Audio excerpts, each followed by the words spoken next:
Assalamualaikum warahmatullahi wabarakatuh. Waalaikumsalam warahmatullahi wabarakatuh. Perkenalkan, nama saya Vera Santika dari Program Studi Pendidikan Agama Islam Semester 6A. Pada kesempatan kali ini, saya akan melakukan sesi podcast edukatif bersama salah satu guru SD Negeri 2 Bengkalis untuk membahas salah satu permasalahan yang sering terjadi di lingkungan sekolah dasar. Hari ini saya tidak sendiri karena telah hadir bersama saya narasumber yang akan berbagi pengalaman langsung dari dunia pendidikan. Baik, terima kasih Vera. Perkenalkan sahabat semua, nama saya Muhammad Ridwan SPD. Saya adalah salah seorang guru dari SD Negeri 2 Bengkalis.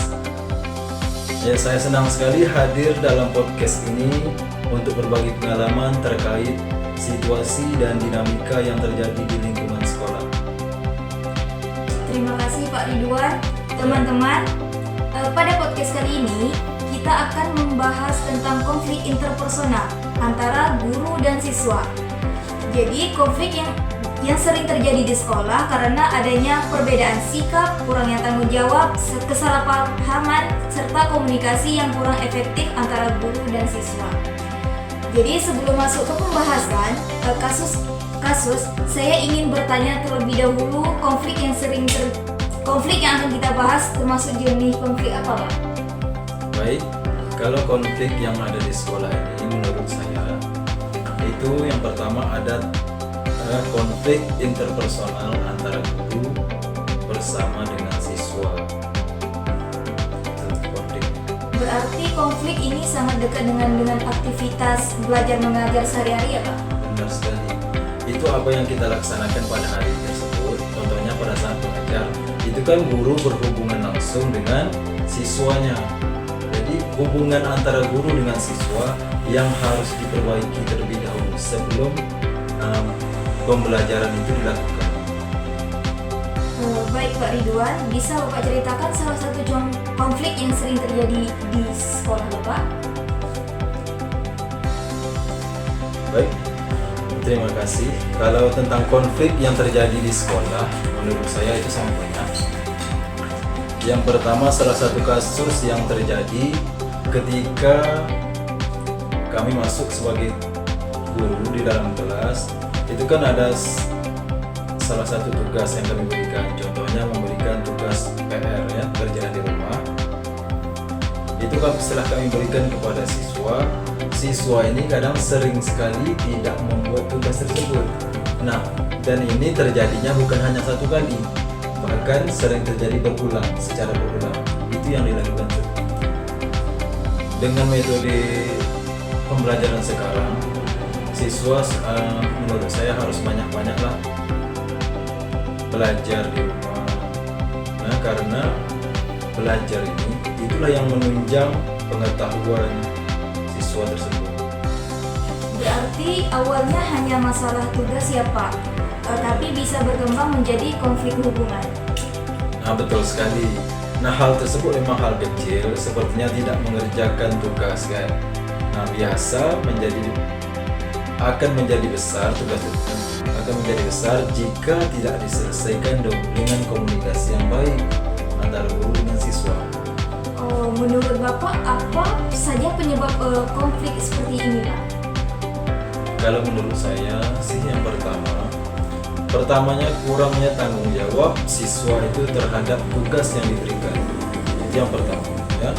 Kemudian yang kedua, cara komunikasi yang kurang tepat baik guru maupun siswa.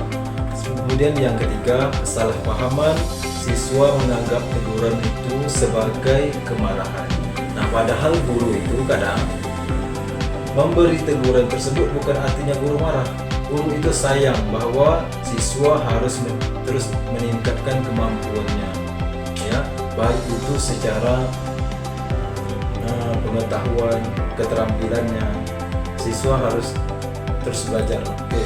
Kemudian yang keempat, menurut saya rasa saling menghargai antara guru dengan siswa.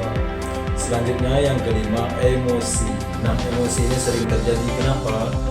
Karena ketika guru sedang mengajar, kadang kan siswa ini sering bising nih dalam kelas ya. Nah, jadi itu guru harus bisa mengontrol situasi di kelas tersebut. Ini yang saling jadi miss antara guru dengan siswa. Guru ingin mendiamkan siswa, sementara siswa terus tidak acuh apa yang dibilang oleh guru tersebut. Apakah lingkungan pergaulan juga bisa mempengaruhi ya Pak? Ya, menurut saya sangat berpengaruh. Lingkungan pergaulan itu dapat membentuk sikap siswa, termasuk kedisiplinan siswa dalam cara mereka merespon aturan-aturan sekolah. Oh, dampak yang bisa terjadi jika konflik seperti ini tidak diselesaikan itu gimana Pak dampaknya? Dampak yang bisa terjadi kalau menurut saya, bagi siswa itu bisa turun motivasi belajar siswa tersebut. Kemudian siswa bisa juga malas belajar, malas mengikuti pelajaran guru tersebut. Kemudian yang selanjutnya bagi guru ya, proses pembelajaran itu menjadi kurang efektif karena suasana kelasnya kurang kondusif. Selanjutnya hubungan antara guru dan siswa menjadi renggang sehingga komunikasi tidak terjalin dan pembelajaran terjadi terganggu. Berarti dampaknya bukan hanya pada nilai tetapi juga suasana belajar ya Pak? Betul sekali. Nah, di lingkungan belajar ini sangat berpengaruh pada proses pendidikan yang tahap-tahap ini kan di SD ya. Tentu tingkat awal pengetahuan siswa itu harus lebih baik lah. Lalu bagaimana solusi untuk mengatasi konflik ini Pak? Nah, kalau menurut saya solusi ya kan mulanya. Yang pertama tentunya membangun komunikasi yang baik antara guru dengan siswa. Yang kedua, guru perlu memberikan teguran dengan cara yang lebih bijaksana dan tidak perlu mempermalukan siswa. Berikan teguran yang baik, yang pelan-pelan aja. Kemudian yang ketiga, siswa harus belajar bertanggung jawab terhadap tugas yang diberikan. Siswa ini harus bertanggung jawab, bisa menyelesaikan tugas yang diberikan. 4. Setiap masalah yang harus diselesaikan melalui dialog atau musyawarah, bukan dengan emosi. Kemudian yang terakhir ya, yang kelima, sekolah dapat melibatkan bimbingan konseling untuk membantu penyelesaian masalah. Berarti komunikasi menjadi kunci utama ya Pak? Jelas, komunikasi itu adalah kunci utama berjalannya pendidikan di sekolah ini.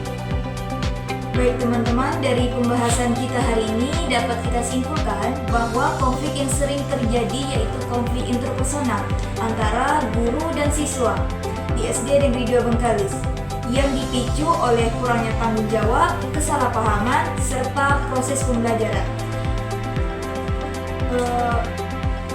Boleh Bapak kasih sedikit saran Pak? Karena konflik tersebut dapat dicegah kalau menurut saya ya, dengan komunikasi yang lebih baik, sikap saling menghargai, serta kerjasama antara guru, siswa, dan semua pihak sekolah yang berkaitan. Baik, ada beberapa saran yang dapat dilakukan oleh guru dalam mendisiplinkan siswa di sekolah. Yang menurut saya, yang pertama itu menjadi teladan yang baik. Guru ini harus menunjukkan sikap yang disiplin, seperti datang tepat waktu, berpakaian rapi, dan mentaati aturan sekolah. Yang pertama dari sikap guru ya. Yang kedua, membuat aturan kelas yang jelas. Tetapkan tata tertib di kelas yang mudah dipahami dan disepakati bersama antara guru dan siswa tadi. Selanjutnya yang ketiga, memberikan penghargaan dan apresiasi. Guru memberikan pujian, penghargaan, dan poin positif kepada siswa yang menunjukkan perilaku disiplin. Selanjutnya, menerapkan konsekuensi yang mendidik, berikan sanksi yang bersifat edukatif dan sesuai dengan pelanggaran yang dilakukan, bukan hukuman yang merendahkan siswa. Yang terakhir, membangun komunikasi yang baik, jalin hubungan yang positif dengan siswa agar mereka merasa dihargai dan lebih mudah menerima arahan. Juga diharapkan memberi pendekatan yang lebih humanis agar siswa lebih mudah menerima arahan dan tidak merasa tertekan. Baik Pak, untuk yang terakhir statement, Pak. Ya. Sekolah yang baik bukan yang tidak pernah memiliki konflik, tetapi yang mampu menyelesaikan konflik dengan bijaksana. Baik, saya Vera Santika. Baik, saya Muhammad Ridwan. Kami pamit undur diri. Terima kasih sudah menyimak podcast kami hari ini.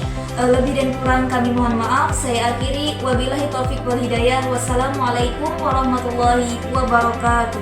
Waalaikumsalam warahmatullahi wabarakatuh.